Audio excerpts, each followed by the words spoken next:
안녕하십니까? 네, 반갑습니다. 이번 주 수업 들으시고 오늘이 이번 주 마지막, 그죠?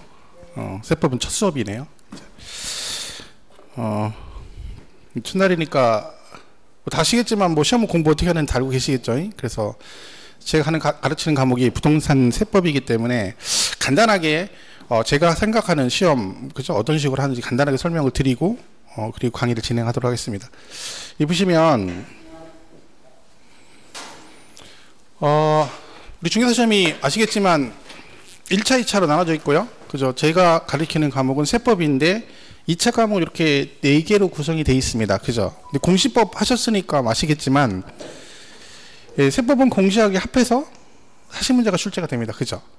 자, 우리 중개사 시험이 합격하려면 몇 점 맞아야 됩니까? 몇 점? 60점이죠. 그죠? 근데 여기서 60이 중요한데 더 중요한 말이 있습니다. 여기 있죠? 평균 60입니다. 그러니까 우리가 합격을 이것 때문에 합격을 많이 하는 거예요. 만약에 과목별로 60 그러면 이 시험 굉장히 어렵습니다. 그러니까 여러분 생각할 때 에이 전부 다 24개씩 맞으면 되겠지, 그 쉽지 않습니다. 그게 그렇게 따지면. 근데 다행히 평균 60이라는 얘기는 무슨 뜻이에요? 과락 면하고, 그러니까 얘 같으면 합해서 과락 없이 180점 만들면 되는 거죠. 그럼 딱 합격이에요. 그죠? 그러니까 그 얘기는 여기서 제가 볼 때 2차 과목은 다 잘할 필요는 없죠. 그죠? 그러면 여기서 제일 쉬운 과목, 점수 따기 제일 쉬운 게 중개사법입니다. 이 중에서 상대적으로. 그럼 얘를 한 30개 맞고, 나머지 공시세법이 이게 공시법이 24문제가 나오거든요. 지적 12개, 뭐 등기 12개, 그죠? 그 중에 반타작에서 12개 맞고, 세법은 16문제가 출제가 되는데 10개 맞으면 됩니다. 그죠? 그리고 공법은 내용이 많죠. 반타작 하면 20개죠. 그럼 60점입니다. 그럼 합격하는 거예요. 그죠?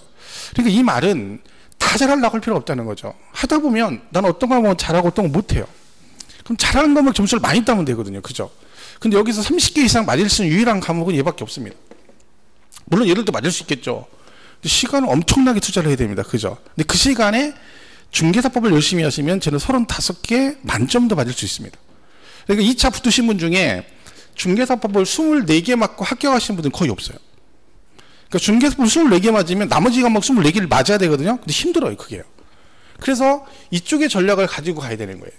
그러니까 항상 2차 과목은 얘만 좀 맞아주면 생각보다 쉽게 붙습니다. 원래 올해 같은 경우는 공법이 말도 안 되게 나와가지고 그거는 뭐 누구 탓할 수 있는 문제가 아니라 출제 위에 또라이인 거죠. 그죠? 그 문제를 그렇게 내면 안 되는데 그건 뭐 풀 수가 없습니다. 문제를 풀 수가 없는 문제들이 그 뭐 40% 가까이 이렇게 나왔으니까 그럼 불가항력입니다. 뭐 선생님들이 이거 왜 강의 안 했어요?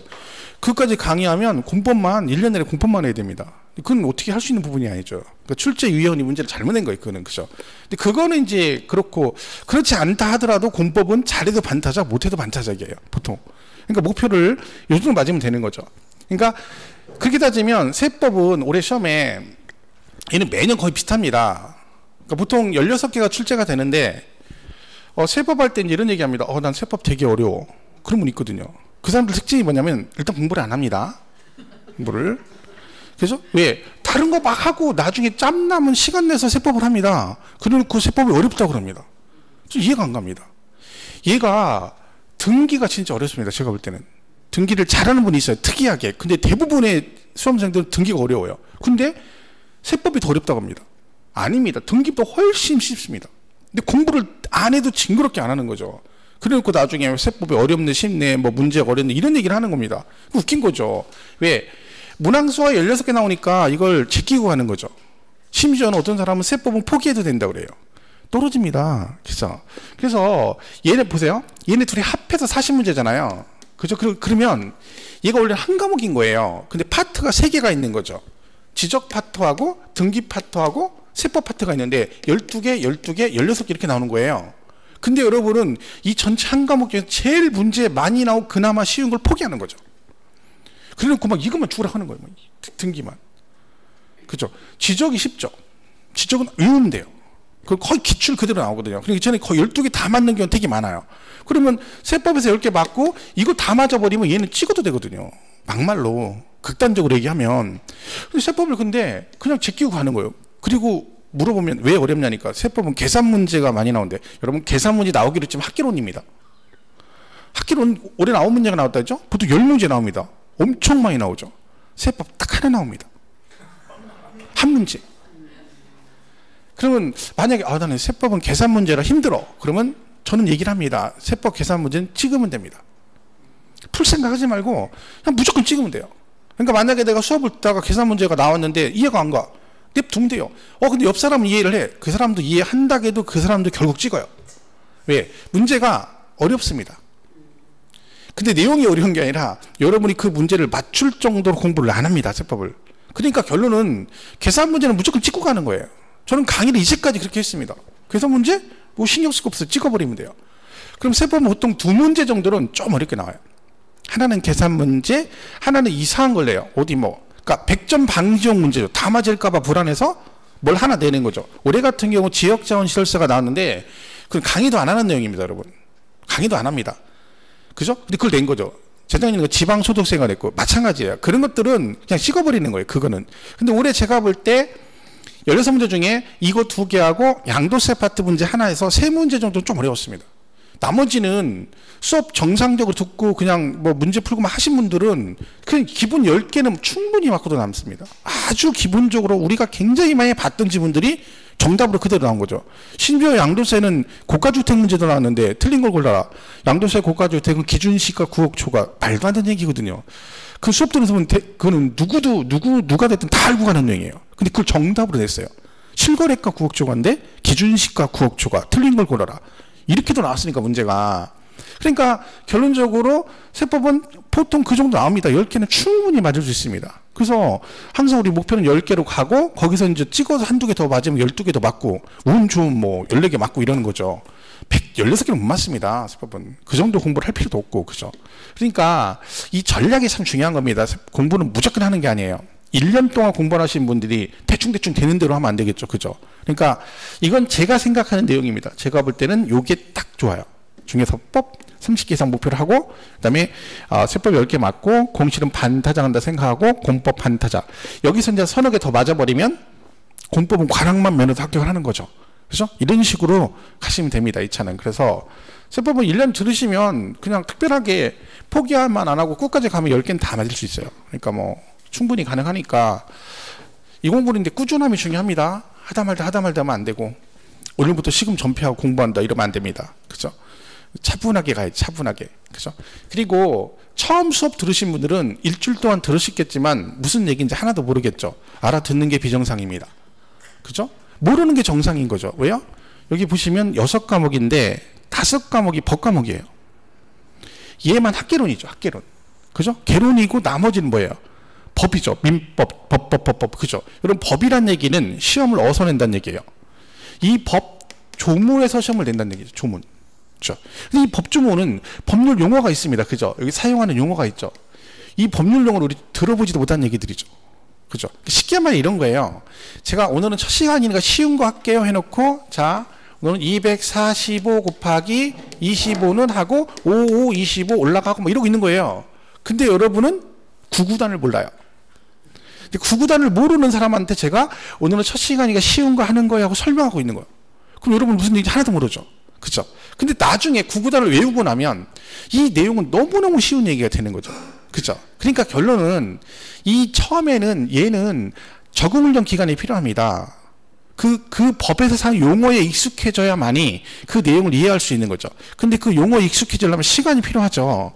근데 그게 단시간에 욕심부려가지고 난 한두 달 들으면 될 거야. 이렇게 될 것 같으면 대한민국 공인 중에 다 붙겠죠. 시간이 필요합니다. 인내력을 가지고. 그리고 그걸 거쳐서 인내력을 가지고 버틴 사람들이 합격하는 거지 중간에 한 2달쯤 듣고 나서 이건 내 길이 아닌가 봐. 이런 분들이 있거든요. 이건 내 길이 아니야. 그래. 딴 길을 찾아야 되겠다 하고 포기하시는 분들은 뭘 해도 어차피 안 됩니다. 그죠? 그러니까 처음에는 극한의 인내력을 가지고 계속해서 반복해서 듣다 보면 용어에 익숙해지면 얘가 들리기 시작합니다. 그 단계가 필요한 거죠. 그러니까 처음에는 그걸 생각하셔가지고 나 미치겠어 들어도 아무것도 모르겠어. 근데 그럴 거 없습니다. 그리고 이 우리 과목은 중개선생님은 어려운 건 없습니다. 어려운 게 아니라 익숙하지 않은 거예요. 그죠? 어려운 건 뭐냐면 아무리 들어도 똑같은 걸 5번, 10번을 들었는데 그래도 뭔 얘기인지 모르겠어. 그게 어려운 거예요. 근데 우리 중개사 과목 중에서 5번, 10번 들어가지고도 들었는데도 계속 들었는데 뭔 얘기인지 모르겠어 하는 건 없습니다, 거의. 그러니까 뭐가 안 된 거야? 몇 번 안 들었으니까 익숙하지 않은 거죠. 한두 번 들어서 기억을 탁 하면 천재라니까요. 그죠? 그러니까 익숙해지려면 계속 봐야 되는 거예요. 그죠? 근데 과목이 양이 많다 보니까 시간이 좀 걸리는 거지. 그러니까 내가 수업을 듣는데 저기 뭔 얘기 모르겠어 그러면 얘기할 때 난 쟤 어려워 그런 얘기 하지 마시고요. 아직 익숙하지 않구나 라고 생각을 해야 됩니다. 그러면 조금만 더 노력하면 익숙해지겠지 라고 하셔야 이 공부가 쉬워지는 거예요. 그죠? 그러니까 그런 생각을 가지고 가시면 됩니다. 그래서 아직 이제 시간이 필요하기 때문에 이제 일주일이기 때문에 뭐 지금 아무 생각 없습니다. 일단 뭐 적응 훈련 하셔야 되고 뭐 앉아 있는 것도 힘들고 처음 공부하시는 분들 여기 책상에 앉는 것도 되게 힘들죠. 안 해봤잖아 이런 거. 그죠? 그 시간 맞춰 오는 것도 힘들고. 그죠? 이게 장난 아닙니다. 그러니까 그런 것들도 필요하니까 좀 11월 12월은 그냥 적응 훈련다 생각하시고 그냥 용어 같은 거 그냥 익숙해진다 생각하시고 보시면 돼요. 그죠? 그리고 나서 꾸준히 가시면 됩니다. 자, 그래서 보시면 뭐 수험 전략 그랬는데 뭐 수험 전략 할 것도 없죠. 열심히 하면 되는 거예요. 그죠? 누가 그럽니다. 선생님 중개사 공부하려면 어떻게 하면 됩니다. 열심히 하면 됩니다. 열심히 어떻게 하면 돼요? 우리 중개사 공부는 머리로 하는 게 아니라 엉덩이로 한다 그런 얘기가 있습니다. 무슨 얘기 아시죠? 머리로 하는 게 아니라 누가 오랫동안 앉아 있느냐 이걸로 승부가 결정나는 거예요. 뭐 젊다고 합격 그런 거 없습니다. 꾸준히 보는 사람이 합격하는 거예요. 한 번 더 보면 그 사람이 합격하는 거죠. 그리고 우리 공부는 학문하는 게 아니라 자격증 시험입니다. 공부를 이렇게 하는 사람이 있어요. 학문하듯이 하는 사람이 있어요. 뭔 얘기예요? 막 하나를 들을 때 파는 거예요. 막 난 이거 이해가 안 가. 막 계속 막 파요. 학문하듯이. 그거는 우리 중개사 선생님 자격증 시험 뭐가 제일 중요하세요? 합격하는 게 장땡입니다. 난 찍었는데 붙었어. 그 사람이 제일 잘한 거예요. 난 정화서 떠놓고 기도했더니 꿈속에 시험지를 보여줘가지고 합격했어. 그게 제일 잘하는 거예요. 합격하는 사람이 장땡이지 몇 점 맞았어 필요 없습니다. 나 90점 맞았어. 뭔 소용이 있어요. 난 60점이야. 둘 다 공인중개사입니다. 그쵸? 고득점 필요 없어요. 그거 맞아서 뭐 하게요. 그러니까 깊이 갈 거 없고요. 딱 그 시험에 맞는 만큼 가면 돼요. 그런 선생님들이 하는 내용이 거의 정해주겠죠. 그럼 거기서 더 갈 거 없습니다. 그 하는 것만 잘하면 안 떨어져요. 근데 막 더 가요. 그런 분이 있어요. 가끔가다 막 와서 질문하는데 야, 이런 생각까지 하셨을까 할 정도로 막 하시는 분이 있거든요. 근데 그분들이 이제 시험 끝나고 자격증 딴 다음에 하면 괜찮은데 수험 공부하는 내내 그렇게 하면 그분은 진도가 안 나가요. 왜? 이해가 안 가거든요. 자기 성질이 풀 때까지 봐야 되잖아. 그건 아니거든요. 그러니까 그렇게 갈 필요 없습니다. 뭐 다른 얘기들이고요. 그다음에 제가 이제 항상 하는 얘기 마지막에 여기 있죠. 마지막에 우리 콩나물 콩이다. 이게 무슨 얘기냐면 여러분 콩나물 길러보셨나요? 저 어렸을 때 콩나물 기르면 물 주잖아요. 그럼 물이 쭉쭉쭉 빠져나가잖아요. 근데도 콩이 안 자라죠. 콩나물이. 근데 계속 물을 주잖아요. 그죠? 어느 순간 어떻게 됩니까? 한번 싹 나기 시작하면 콩나물 무섭게 자랍니다. 그죠? 공부도 똑같습니다. 여러분이 지금 현재 콩나물 생콩인 거죠. 그죠? 생콩인 상태인데 이제 일주일 물 준 거죠. 티도 안 나죠. 그죠? 근데 여러분은 뭐예요? 욕심이에요. 이 콩들이 욕심이 많아가지고요. 물은 일주일밖에 안 줬는데 그것도 준 것도 아니죠. 그냥 슬쩍 스쳐 지나갔는데 이슬 맞듯이 맞았는데 혼자 생각해봐요. 난 곧 싹이 날 거야. 막 기대치가 있는 거. 그죠? 근데 안 나요? 일주일 지나 2주 지나 이쯤 나야 되는데 한 달 지나서 아직 표시가 안 나네. 아이씨 짜증나네. 이 콩이 썩었나 봐. 나 아닌가 봐. 아니죠. 계속 줘야 됩니다. 물이 빠져나가든. 그러니까 수업을 들었는데 기억나는 게 하나도 없어. 그래도 듣고 잃어버리고 하면 돼요. 그 어느 순간에 딱 되면 싹 나기 시작하면 콩나물 자라듯이 실력이 쭉쭉쭉 늘어나는 겁니다. 그러니까 그 단계까지가 좀 필요한 거니까 계속해서 꾸준히. 그죠? 아직 내가 뭔 얘기인지 모르겠다 그러면 아직도 난 콩 상태구나. 생콩이구나.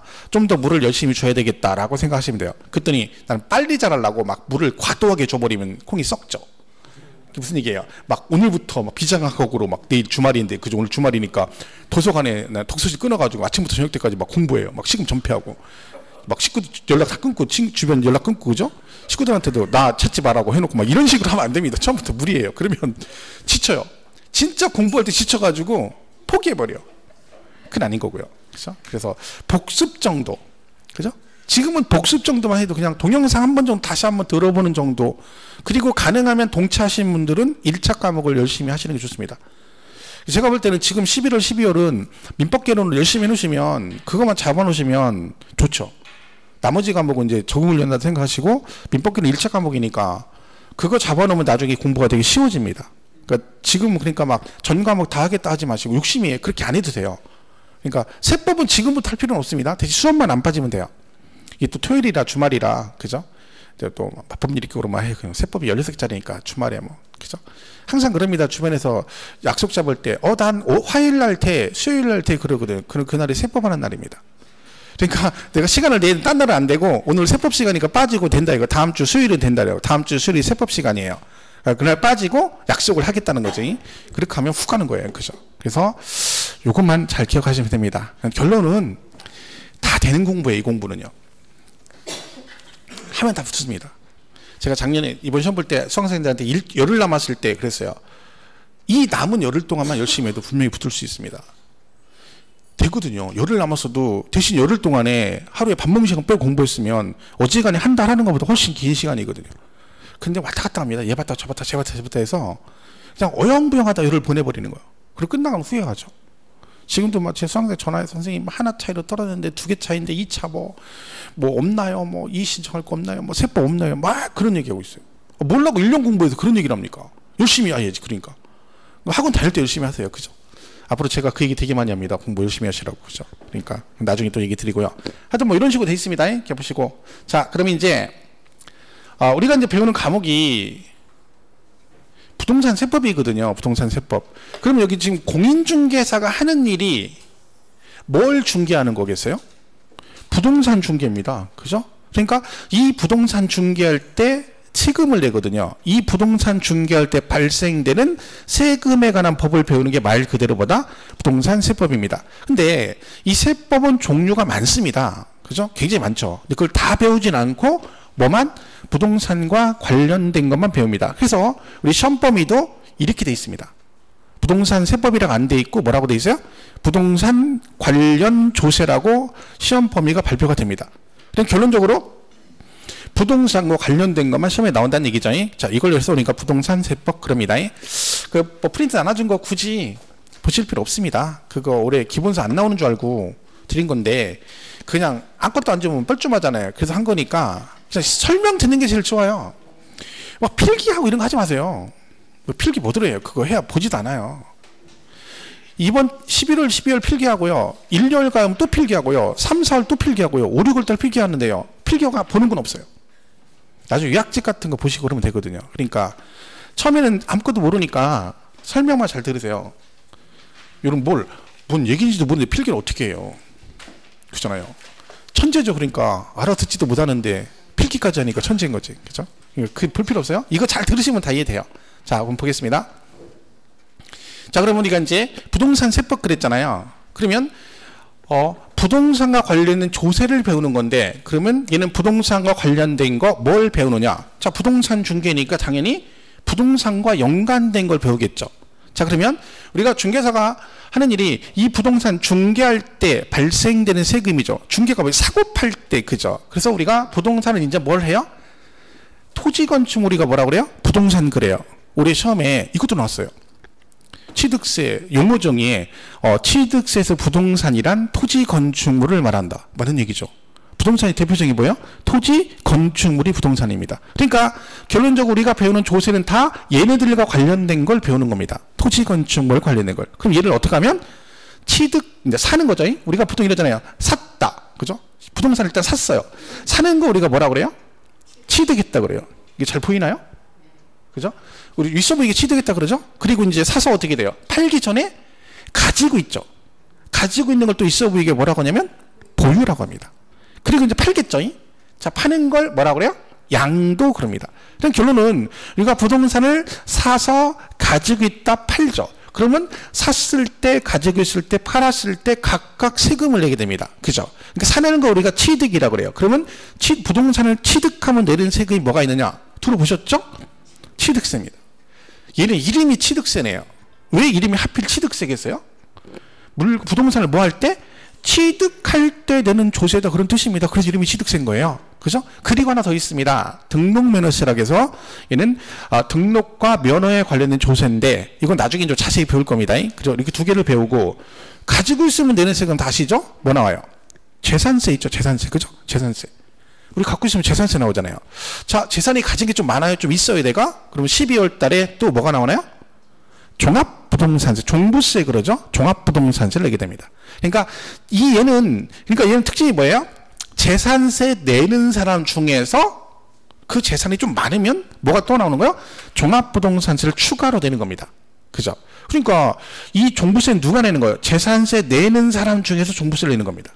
그래서 내가 재산세를 안 내면 종합부동산세 낼 일이 없겠죠. 그죠? 그 종부세는 한마디로 부자들이 내는 겁니다. 부자들이.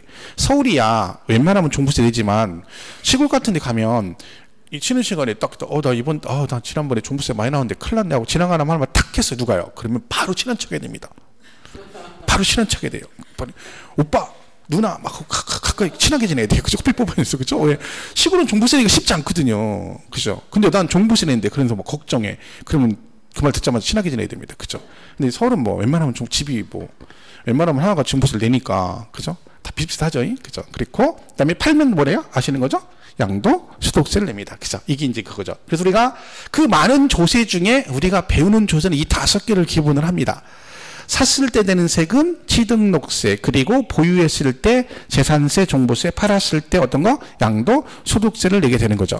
자, 이름이 잘 보시면 얘는 취득세니까 뭐 할 때 내요? 취득하면 내고, 취득 안 하면 안 내고, 등록세니까 등록하면 내고, 등록 안 하면 안 내고, 얘는 보유니까 그 재산을 가지고 있을 때 되는 거고요. 얘 이름이 뭐예요? 양도소득세죠. 자, 만약에 여러분이 토지를 이번에 100억에 팔았어요. 100억 주고 팔았어요. 양도세 낼까 안 낼까요? 낼 수도 있고 안 낼 수도 있는 거예요. 그죠? 100억에 팔았어? 너 양도세 겁나 많이 나오겠다. 살 때 110억에 샀어요. 그죠? 100억에 팔은 거예요. 손해보고 팔았잖아요. 그죠? 그러니까 양도세가 아니에요. 이름이요. 양도소득세잖아요. 이게 무슨 뜻이에요? 양도, 100억에 양도했어도 뭐가 생겨야 돼? 소득이 생겨야만 이 세금을 내는 거죠. 이걸 우리가 이제 뭐라고 하냐면 차익 그래요. 그러니까 양도세는요, 남는 게 없으면 절대 세금을 낼 일이 없습니다. 그러니까 내가 뭐 요번에 뭐 양도세 중과세 막 나오고 하잖아요. 근데 내가 집이 10채가 있는데 막 양도세가 1년 미만이면 내년부터 70%래요. 근데요, 안 남고 팔면 70%, 7만 프로도 상관없는 거죠. 왜? 세금 낼 일이 없어요. 차익이 났을 때 그 늘어난 만큼에 대해서 세금을 부과하는 거지 손해봤는데 세금 내라 그러면 안 되잖아요. 그죠? 이름이 그래서 양도세가 아니라 원래 양도소득세 이렇게 되는 겁니다. 그래서 이걸 배우는데 시험은 16문제가 출제가 되는데 보통 어떤 식으로 출제가 많이 되냐면 취득세 같은 경우는 보통 3문제 정도 출제가 됩니다. 3문제. 근데 올해는 특이하게 저는 처음 봤습니다. 이렇게 나온 거. 순수 취득세 한 문제 나왔습니다. 그리고 취등록세 비교하는 문제가 하나 나왔고 얘가 원래 한 문제밖에 안 나오거든요. 거의. 근데 올해 2문제 나왔어요. 등록세가. 근데 문제는 되게 쉬웠어요. 사실은. 그죠? 그렇지만 어쨌든 일반적으로 3문제 1문제. 얘도 기본 3문제. 얘는 올해도 3문제 나왔고요. 종부세는 그냥 하나 나온다 생각하시면 되고 얘가 5문제에서 많이 나오면 6문제 정도 출제가 됩니다.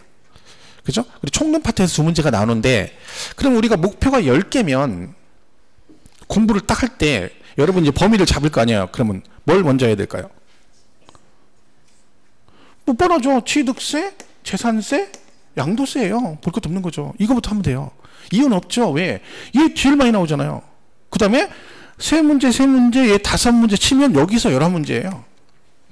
16개 중에 3파트에서 11개가 나온다는 얘기잖아요. 그죠? 기본 11개 나오니까 내 목표가 10개면 이게 일단 중심이 되는 거죠.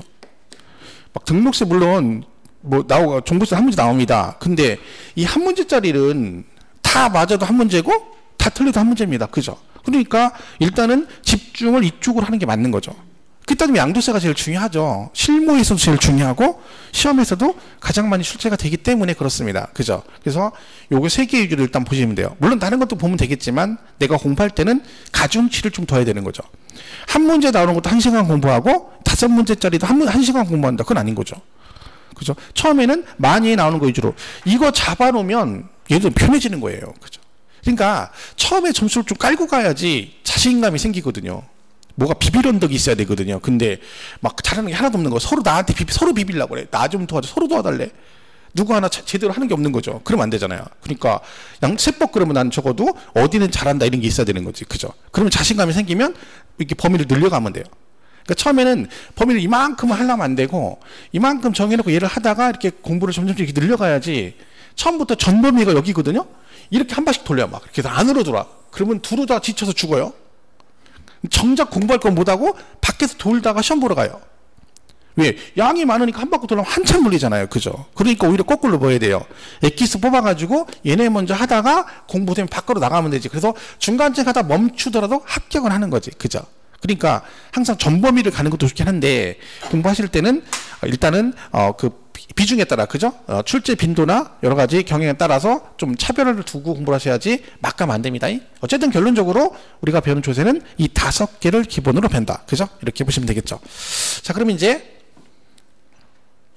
자, 대표적인 이제 부동산 거래를 한다 했잖아요. 자, 우리 지금 금방 한 게 사고 팔 때 내는 세금이잖아요. 그러면 제일 기본적인 거래가 매매입니다. 매매했을 때 발생된 조세가 있는 거죠. 우리가 거래한다 그죠? 그 매매가 뭐예요? 사고 파는 거죠. 자, 그러면 다 아는 얘기입니다. 쉬운 얘기. 자, 갑이 을에게 부동산을 팔았어요. 등기를 넘겨줬죠. 자, 그럼 매매를 한다는 얘기는 을이 지금 갑으로부터 부동산을 샀죠? 뭘 주고 삽니까? 그냥 주고 사진 않겠죠? 돈 주고 사겠죠? 돈 주고, 그죠? 돈 주고 샀어요. 그래서 5억에 샀어요. 그러니까 돈을 주고 산 거죠. 그러니까 우리가 그러니까 부동산 이렇게 사고 팔면 계약서 쓰잖아요. 그래서 무슨 계약서 쓴다 그래요? 매매 계약서라고 하잖아요. 그 매매가 사고 파는 거죠. 그러면 한쪽은 팔았고 한쪽은 산 거죠. 그럼 둘 다 세금을 냅니다. 자, 갑은 지금 뭘 한 거예요? 팔은 거요? 산 거예요? 팔았죠. 얘를 뭐라 그래요? 양도자라 그래요. 파는 사람. 그죠? 그러면 을은 뭐 한 거예요? 샀죠. 그럼 이거 취득한 사람이죠. 그죠? 취득한 사람. 그러면 자, 얘는 뭘 내고? 양도 소득세를 내고, 얘는 뭘 낼까요? 취득세를 내겠죠. 취득세. 그죠? 자, 처음 들으신 분들은 우리가 부동산 사가지고 등기할 때 드는 세금이 뭐냐면 취득세입니다. 나중에 배우는데 취등록세는 아니고 취득세. 얘가 법이 2011년도에 개정이 됐어요. 1월 1일에. 그래서 이때까지는 그 전에는 취득세 내고 등기할 때는 등록세를 냈거든요. 근데 이거 통폐합이 됐어요. 그래서 이 등록세가 취득세로 합해졌어요. 2011년도부터는 우리가 부동산 취득할 때 등기할 때 세금 뭐 냅니까? 그러면 등록세 냅니다. 그럼 안 되고 뭐라고 해야 돼요? 취득세를 낸다고 얘기를 해야 되는 거. 취득세. 그죠? 왜냐면 통폐합이 됐거든요. 지금. 그래서 등록세를 내지는 않습니다. 근데 아까 등록세가 있었잖아요. 그 나중에 설명을 드릴 거예요. 그러니까 지금 우리가 이제 상식적으로 생각할 때는 부동산 취득할 때 등록세 내는 게 아니라 뭘 낸다? 취득세를 낸다라고 생각하시면 되죠. 그러면 이제 얘가 이렇게 되면 세금은 어떤 식으로 가냐면 이렇게 되죠. 취득세는 얼마에 샀어요? 5억에 샀잖아요. 그럼 여러분 아시잖아요. 내가 5억짜리 부동산 취득하면 취득세는 얼마에 대해서 5억 원에 대해서 세금을 내겠죠. 그래서 거기다 세율 곱해가지고 이렇게 내는 거고, 양도세는요. 지금 얼마에 팔았어요? 5억에 팔았죠. 아까 말씀드렸잖아요. 양도세는 판 금액 다 세금을 내는 게 아니라 남은 금액 내죠. 살 때 얼마에 샀어요?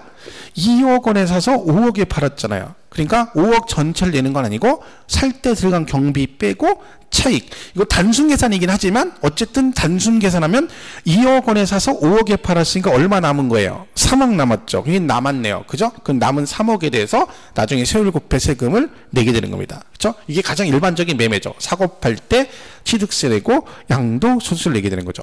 자, 그 다음에 상속이 있는데, 자, 이거는 이제 잘 이해를 하셔야 돼요. 되게 쉬운 얘기인데 이 개념을 엉키면 나중에 되게 쉬운 문제도 틀릴 수가 있어요. 자, 상속은 갑이 마찬가지로 을에게 부동산을 돌아가셔 주는 거죠. 돌아가셔서. 그죠? 자, 상속받은 재산이 5억 원이래요. 자, 그러면 요 갑을 상속인이 있고 피상속인이 있거든요. 자, 갑을 뭐라 그럴까요? 상속인과 피상속인 중 갑을 뭐라 그래요? 그냥 이렇게 물어볼게요. 쉬운 얘기로.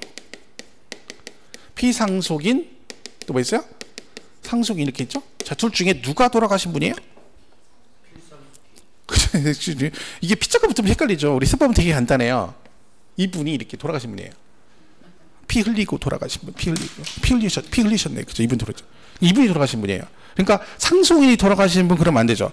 그러면 자, 갑이 뭐예요? 갑이 피상속인이고 얘가 뭐예요? 을이 상속인인 거죠. 그죠? 그러니까 우리 세법은 상속인, 피상속인 이렇게 구분하시면 돼요. 민법 같은 데 가면 피담보채권 어쩌고 하거든요. 근데 되게 복잡하죠. 우리 세법은 그런 거 없어요. 그냥 누가 돌아가셨니 안 돌아가셨니 이것만 구분하면 돼요. 그럼 돌아가신 분 여기 대놓고 돌아갔다고요. 피상속인이 돌아가셨어요. 자, 그러면 세금을 자, 갑이 돌아가시면서 을한테 상속을 해줬어요. 자, 그러면 저 갑 돌아가신 분은 여기서 발생되는 세금이 있을 거 아니에요. 자, 돌아가신 분은 그 조세, 세금에 대해 납세 의무가 있을까 없을까요? 없죠. 돌아가셨는데 무슨 세금을 내? 가신 분한테 세금을 내라고 하면 저분은 내고 싶은데 몸이 말을 안 들으시잖아요. 그죠? 내고 싶어도 못 내시는 거예요. 그러니까 상속을 받으면 모든 세금은 다 누가 내는 거야? 상속인이 세금을 내는 겁니다. 자, 그러면 이 상속인 있죠. 세금 뭘 낼까요? 그냥 생각나는 거 대답하면 돼요. 저는 복잡한 거 안 물어봐요. 뭐 어려운 거 물어봐봤자 대답 어차피 못 할 건데, 그럼 입장 곤란하, 서로 곤란하잖아요. 물어본 저도 곤란하고 대답 못하는 여러분도 곤란하고. 그럼 다음 시간에 제 수업 때문에 계속 고개만 숙이고 있죠. 눈 마주칠까봐. 진짜 제 눈 마주치면 뭐 물어본다. 그렇게 되는 거죠. 그죠? 여러분이 그전 월요일부터 금요일까지 내내 고개 숙이고 있었는데, 그죠? 물어볼까봐. 그죠? 그러면 마지막 토요일이라도 고개 들고 있어야지.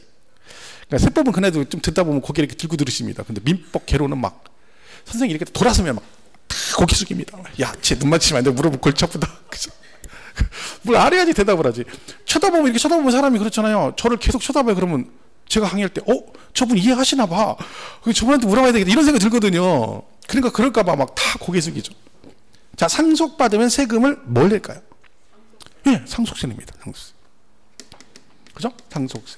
자, 그러면 이 을은요, 상속을 받았잖아요. 그럼 본인 앞으로 뭘 해야 돼요? 등기를 해야 되잖아요. 자, 그러면 얘는 상속세를 내면 등기할 수 있나요? 이걸 잘 보셔야 돼요. 상속세를 내면 등기하는 게 아니에요. 아까 제가 말했죠. 우리가 등기하려면 세금 뭐 낸다 했어? 취득세 낸다 했잖아요. 취득세. 그죠? 그래서 얘는 상속세도 내고 뭣도 내는 거야? 취득세도 내는 거예요.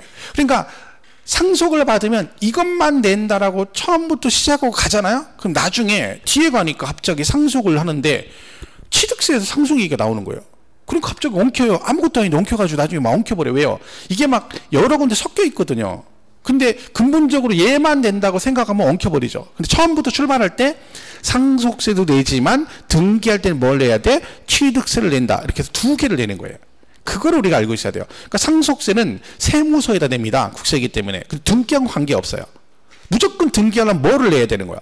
취득세를 내야만이 등기를 받을 수 있습니다. 결론은 상속받으면 세금을 두 개를 내는 거죠. 그러면 결론적으로 자, 이 사람을 뭐라고 한다고요? 피상속인 그랬고, 그러면 얘는 납세의무가 있다 없다? 없죠. 다 누가 낸다 했어요? 얘가 낸다 했죠. 얘가 누구라고요? 상속인이에요. 자, 세금 뭐 낸다고요?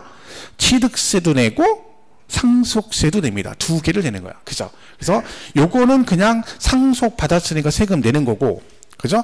얘는 등기하려니까 뭘 내야 돼? 취득세는 무조건 내야 되는 겁니다. 해서 우리가 두 개를 낸다는 걸 항상 기억을 하셔야 돼요. 그래서 취득세 똑같죠? 자, 상속세 이렇게 돼 있어요. 여러분 최근에 이건희 회장이 돌아가시면서 뉴스 보셨죠? 그 상속세가 얼마라고 나옵니까? 뉴스에 10조? 10조인가 그렇다죠. 10조, 11조 얘기하잖아요. 그럼 이건희 회장 총 상속세에서 20조 정도 된다는 얘기거든요. 19조에서 20조예요. 그럼 얼마를 세금 내는 거야? 반절 세금 내는 거야. 반절. 그러니까 상속세가 30억 초과되면 그 초과대금의 50%가 세금이에요.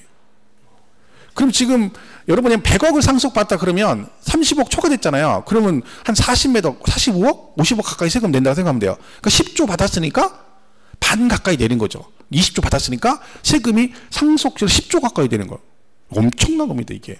그러니까 누가 그랬잖아요. 어떤 회장이 나와가 어딘가 뭐 유명한 그 회장이 나와서 이러다가 이렇게 상속 내다 보면 3대만 내려가면 회사 망한다고.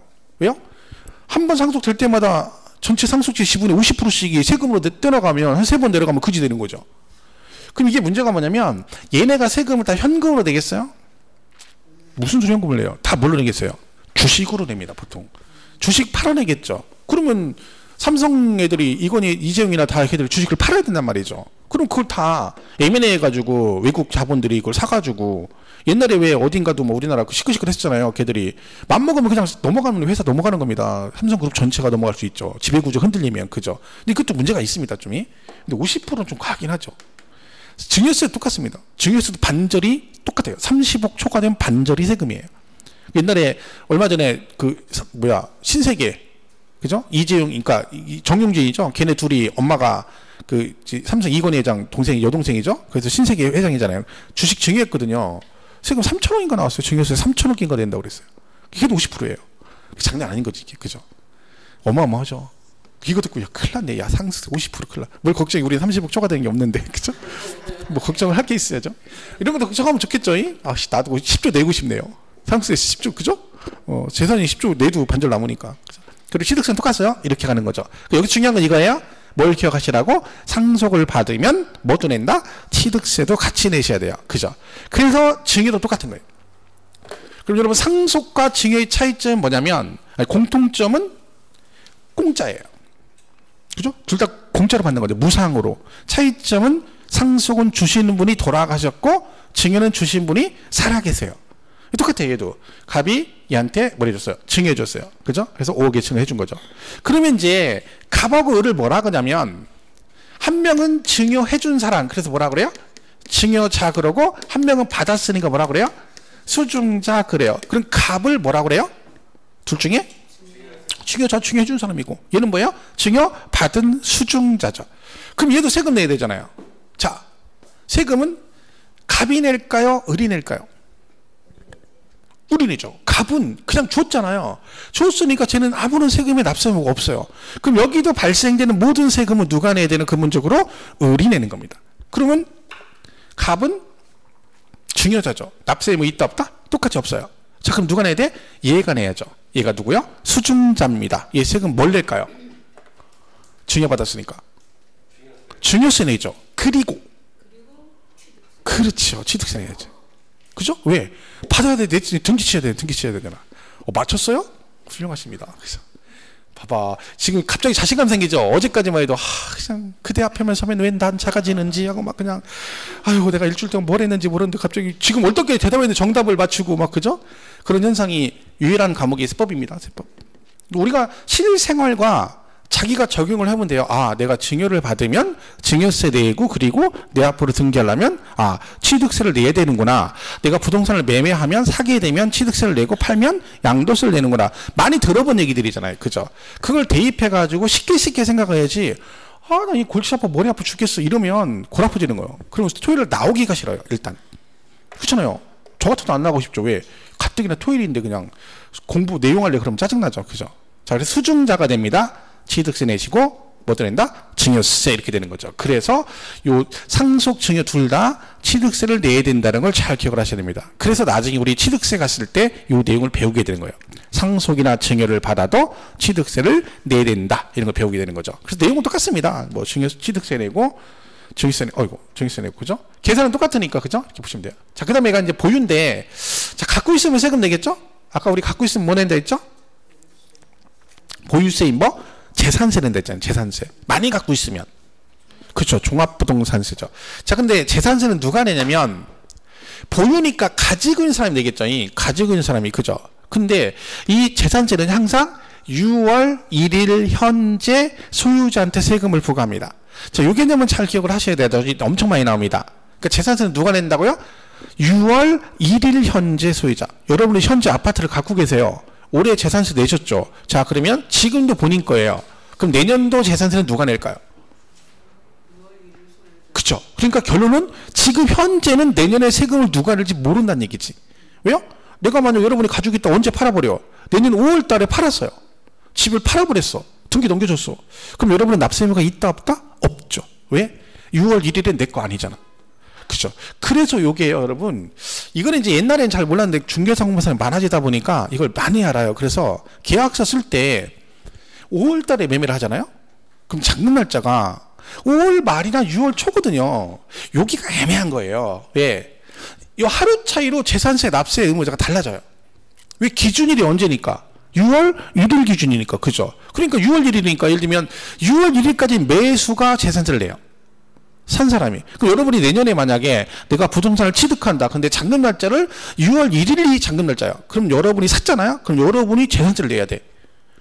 그 파는 사람은 그 6월 1일 지나면 매도가 세금을 내는 거죠. 1일 기준으로. 그죠? 그러니까 날짜 하루 차이로 재산세 납세 의무자가 달라집니다. 그럴 수밖에 없는 게 얘는 기준일을 법으로 이렇게 정했잖아요. 6월 1일 이렇게 정해놨기 때문에 이걸 우리가 나중에 뭐라고 하냐면 이런 말 씁니다. 과세 기준일 그래요. 그 재산세 부과할 때 기준이 되는 날이다 이런 뜻이죠. 그게 언제라고요? 6월 1일이에요. 여러분 그 뉴스에 보셨나 모르겠는데 내년부터 양도세가 1년 미만 부여하면 70%입니다. 세금이. 그죠? 그럼 내가 양도차 1억 나면 세금 7천 내고 지방소득 10%면 7,700만 원 세금 낸다는 얘기죠? 남은 게 1억인데 세금으로 7,700을 뜯어간다는 얘기예요. 그죠? 그래도 안 되면 가산세까지 붙으면 배보다 배꼽이 더 커요. 그죠? 근데 그거를 내년 6월 1일부터 적용합니다. 그 기준을. 그러면 개정은 됐는데 내년 5월 31일까지 팔면 기존에 있던 원래 세율을 적용한다는 얘기죠. 왜 날짜를 하필 5월 31일로 잡았겠어요? 6월 1일 되면 이때 뭐가 문제가 돼요? 양도세도 문제가 되지만 재산세, 종부세 문제가 발생하는 거야. 그죠? 그럼 6월 1일 가가지고 내가 그때 가서 팔아버리면 6월 1일 현재 내 거니까 잘못하면 뭐가 나올 수 있어요? 재산세, 종부세를 본인이 내야 돼요. 그러니까 팔 거면 언제까지 팔아야 돼? 5월 31일까지 팔아야 되는 거야. 그래서 날짜를 기준을 5월 31일까지 양도하면 이렇게 되는 거예요. 그 내용이 다 이런 것들 때문에 그냥 맞춰서 하는 거예요. 걔들이. 그죠? 해서 결론은 뭘 낸다? 재산세 내시고 많이 갖고 있으면 뭐래요? 종합부동산세를 내게 되는 겁니다. 그래서 보유했을 때 내는 세금은 두 가지가 있다. 그죠? 이렇게 보시면 되는 거죠. 그래서 이건 이제 우리가 앞으로 계속해서 배우게 되는 겁니다. 이렇게 보시면 되겠고. 자, 그래서 여기 보시면 이게 올해 기출문제예요. 기출문제 양쪽에 두 개 나왔어요. 뭐라고 나왔어요? 재산세 과세 기준이 언제다? 매년 6월 1일이죠. 그 종합부동산세는 똑같아요. 누구랑 똑같아요? 재산세랑 똑같아요. 왜?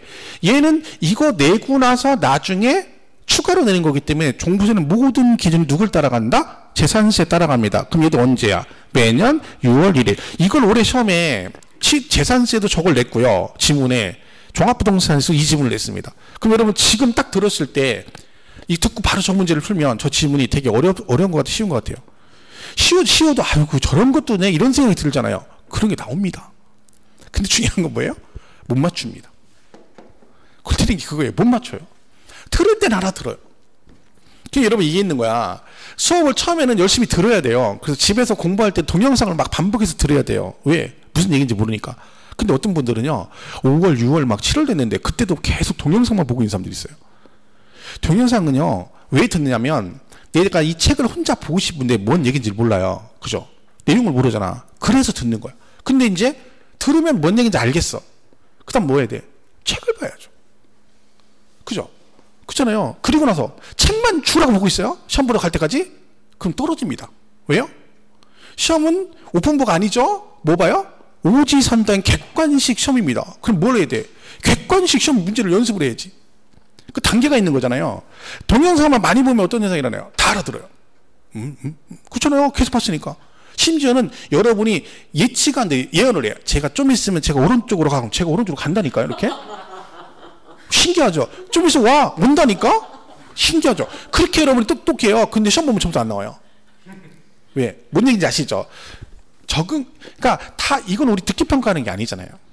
우리 시험은 오지선장 객관식 시험이에요. 결국은 그거 하려고 그 과정을 거치는 거, 이 과정들을. 그죠? 근데 처음에는 많이 들어야죠. 그래, 익숙해지니까. 그죠? 그러니까 둘 다 뭐다? 6월 1일 이렇게 되는 거죠. 그래서 과세 기준일은 6월 1일이다. 이렇게 나온, 올해 이제 시험에 나왔던 질문입니다. 많이 나옵니다. 그냥 툭툭 나오는 거죠. 그죠? 그랬고.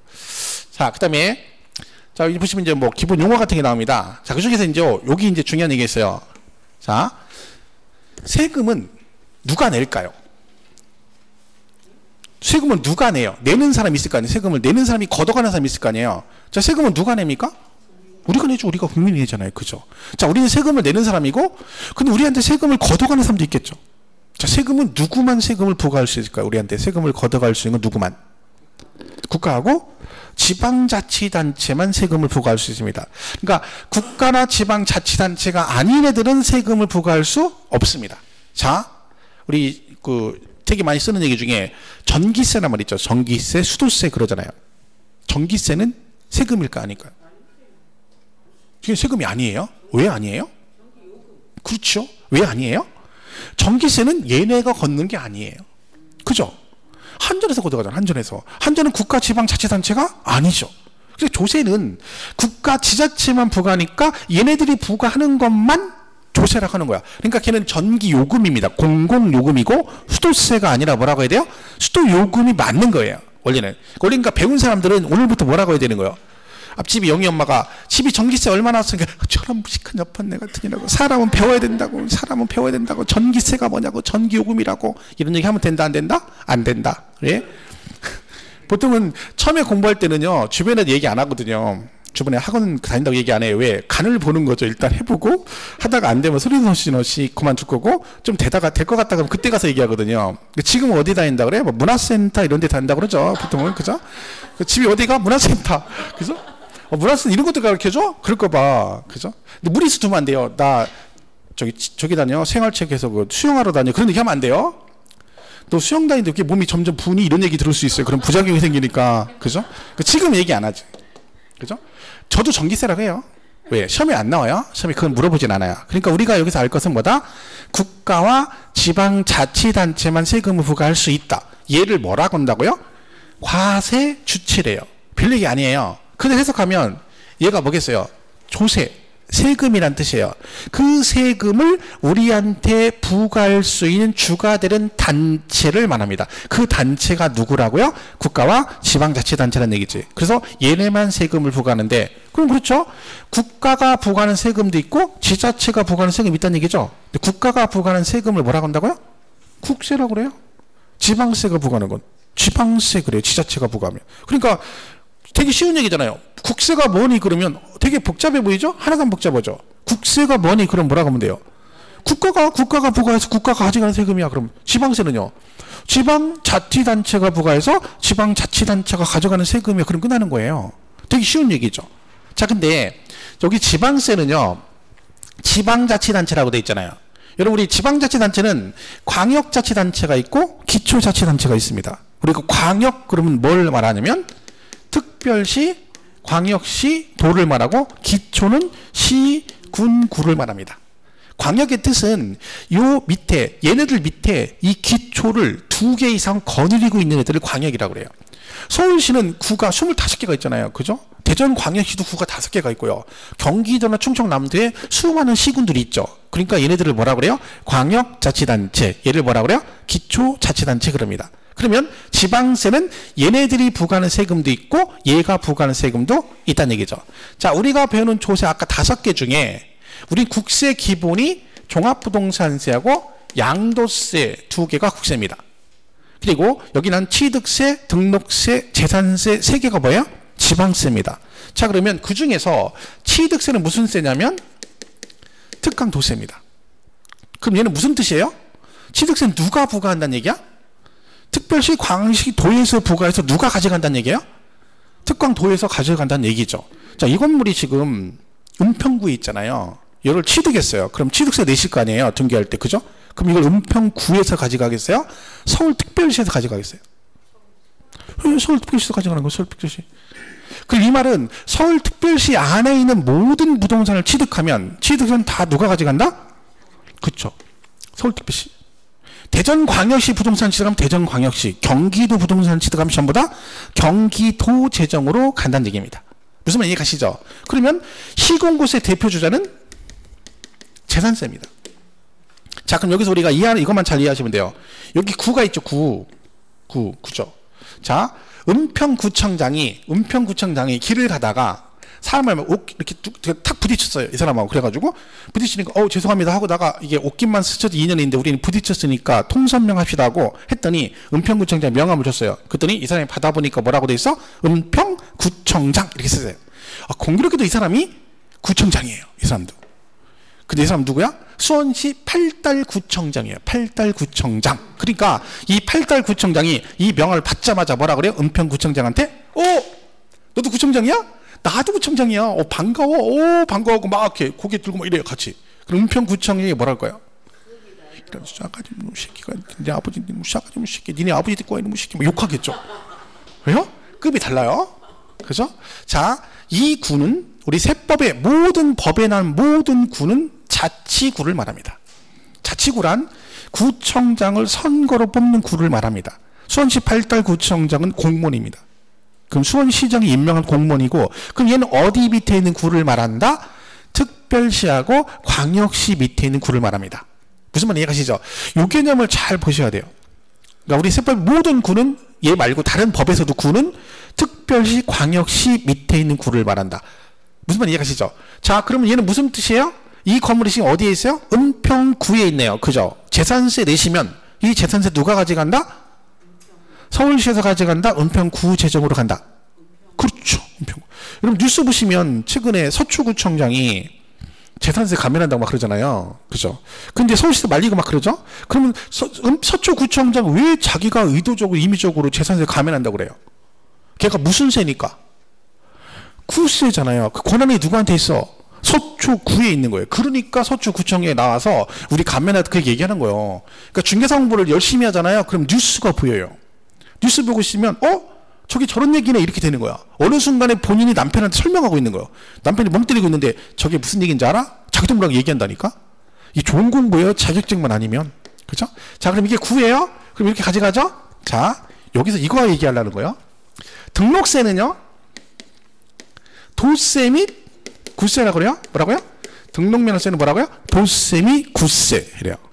자, 여기 밑에 보세요. 여기. 자, 등록면허세는 특별시세에 해당하지 않는다. OX. 맞춰보세요. 등록면허세는 특별시세에 해당하지 않는다. 자, 원래 기출문제는 뭐라고 하냐면 기출문제 이렇게 나왔어요. 기출문제 다음 중 특별시세가 아닌 걸 고르시오 라고 나왔어요. 자, 등록세는 특별시세에 해당하지 아니한다. OX. 자, 제가 이걸 왜 얘기하냐면 여러분 이 말을 정확히 이해를 못하면 이게 웃긴 게 뭐냐면요. 맨날 수업할 때요. 등록세가 무슨 세요? 그러면 나중에 여러분이 대답을 해요. 도세 및 구세요. 도세 및 구세를 수십 번 했어요. 그리고 시험에요. 다음 중 특별시세가 아닌 걸 고르시고 5번에 등록면허세가 나왔어요. 그럼 정답이 뭐예요? 등록면허세가 정답이잖아. 왜? 얘는 특별시세가 아니잖아요. 무슨 세야? 구세잖아요. 그리고 이게 정답이잖아. 야, 근데 이걸 못 맞춘다니까. 근데 맨날 물어보면 안다니까. 도세 및 구세, 도세 및 구세 하죠. 그게 아는 게 아니잖아요. 그죠? 얘는 무슨 뜻이에요? 도 단위에서는 누가 가져가고 도에서 가져가고 어디에서는 서울특별시와 광역시에서는 무슨 세라는 거야? 구세라는 얘기지. 그럼 등록세는 도은 도세지만 어디서는 특별시세, 광역시세는 아니고 뭐다? 구세다 이런 뜻입니다. 그래서 이런 걸 우리가 개념을 이해를 잘해야 돼요. 쉬운 얘기예요. 그런 문제를 근데 못 맞추면 안 되잖아요. 그죠? 이런 게 세 개, 이 세 개만 잘 보면 돼요. 그래서 이게 맞는 얘기지. 특별시세에 해당하지 않는다. 나중에 배우는데 하나만 더 하고 쉴게요. 자, 얘가 시군구세잖아요. 그러면 이런 말이 있어요. 자, 이 재산세에 대해 합산이란 말이에요. 합산. 합한다는 얘기죠. 자, 여러분이 은평구와 종로구에 별도 이렇게 네 필지 토지를 가지고 있어요. 토지를 네 필지를 갑이 전부 다. 그죠? 그러면 별도 합산 이렇게 돼 있거든요. 요거는 합하라는 거예요. 본인 앞으로 되는 거 합해서 한꺼번에 합산해서 세금을 부과한다 그런 뜻이거든요. 근데 여러분이 공교롭게도 네 필지 토지가 있는데 두 필지는 은평구에 있고 두 필지는 종로구에 있어요. 재산세가 나오겠죠? 그럼 합산해서 과세를 하겠죠? 자, 이때 합산할 때 은평구, 종로구 네 개를 한꺼번에 합산할까요? 종로구와 은평구를 따로따로 합산할까요? 따로따로 해요. 왜요? 시, 군, 구세라 그래요. 합산도 어떻게 해야 돼? 시, 군, 구별로 따로따로 합산하는 거예요. 그래서 이 두 개만 합산해서 은평구에서 나한테 고지서 보내고 요거는 종로구청에서 합산해서 나한테 고지서를 보내는 거야. 근데 이거를 외우는 게 아니에요. 근데 뒤에 가면 이 얘기 막 섞여 나와요. 그럼 당연한 얘기를 하고 있는 거죠. 얘가 만약에 재산세가 특광도세다. 예를 들면 그러면 이걸 합산해야지. 왜? 특별시세 무슨 뜻이야? 특별시 전체 걸 한꺼번에 합산한 뜻이니까 만약에 종로 은평구 있으면 네 개를 합산하겠죠. 그죠? 그 얘기라니까. 종합부동산세가 합산이잖아요. 이름이 합산이잖아요. 그럼 걔는 국세잖아요. 걔는 국세거든요. 그러면 만약에 종부세 계산할 때는 이거 어떻게 하겠어요? 다 합산하겠지. 왜? 걔는 국세니까 전국 합산이 되는 거죠. 그러니까 같은 합산인데 지방세는 지방자치단체별로 합산하고 국세는 전국 합산 이렇게 되는 거예요. 그럼 나중에 시험 좀 어렵게 나오면 뭐라고 나와요? 별도 합산 대상 토지는 재산세는 시군구별로 합산하고 종합부동산세는 전국의 토지를 소유자별로 합산하여 과세한다. 이런 식으로 문제를 내는 겁니다. 그리고 그 문제 되게 쉬운 얘기거든요. 근데 그냥 무대뽀로 외워버리면 나중에 엉키죠. 얘가 뭔지 이게 뭐지? 온전히 얘끼라고 오는 제리끼라고 이런 거예요. 그게 이런 개념이거든요. 그죠? 그래서 결론은 어쨌든 우리가 배우는 거 세 개만 잘 보시면 돼요. 지방세는. 그죠? 이렇게 정리하시면 됩니다. 자, 여기까지 하고 잠깐 쉬었다가 이어서 가겠습니다.